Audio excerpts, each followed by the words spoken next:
हम वही हैं जो बाण भेद कर धरती से धारा निकाल दिया करते थे, एक उंगली पर गोवर्धन उठा दिया करते थे।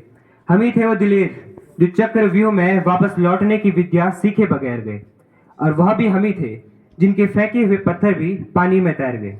हम मारना भी जानते हैं और बचाना भी। हम मारना भी जानते हैं और बचाना भी।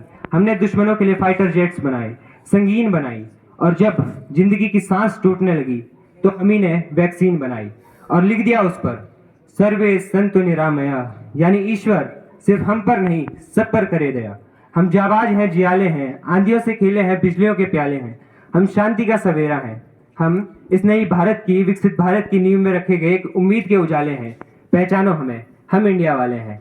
एक सज्जन आए मेरे पास, उन्होंने मुझसे कहा कि भारत का कंट्रीब्यूशन क्या है, भारत कैसे विकसित राष्ट्र बनेगा, उसका कंट्रीब्यूशन क्या है इस दुनिया में। इंडिया कंट्रीब्यूशन इज जीरो, उन्होंने खुद सामने से कहा। तो मैंने गर्व से कह दिया 140 करोड़ भारतीयों की तरफ से, yes our contribution is zero. Bharat का कंट्रीब्यूशन शून्य है। उसके पश्चात जो है दुनिया ने गिनती सीखी। यदि भारत जो है दशमलव नहीं देता तो जो नासा वाले जो इतने गर्व से कहते हैं कि चांद पर पहला कदम हमने रखा, वो कभी जो है ये संभव ना हो पाता। जब भारत ने, हम वही हैं जिसने आकाश से गंगा उतारी, जिसने नक्षत्रों को संज्ञा दी, जिसने दुनिया को संख्या दी, जिसने सागर पर सेतु बनाया, वह भी हम हैं। हमें जब अपने भारत से हम सब प्यार करेंगे तभी जो है भारत की विकसित जो है नींव रख सकते हैं। श्री अटल बिहारी वाजपेयी जी ने शायद ये कहा था कि जो मेरा भारत है ये भूमि का टुकड़ा नहीं है, ये एक जीता जागता राष्ट्र पुरुष है, राष्ट्र पुरुष। ये वंदन की धरती है, ये अभिनंदन की धरती है, ये अर्पण की भूमि है, ये तर्पण की भूमि है।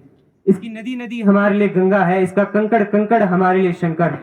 हम जिएंगे तो सिर्फ इस भारत के लिए और मरेंगे तो सिर्फ इस भारत के लिए, और मरने के बाद भी हमारी बहती हुई अस्थियों को कोई गंगा जल में कान लगा कर सुनेगा तो उसमें सिर्फ एक ही आवाज आएगी, वो है भारत माता की जय की आवाज।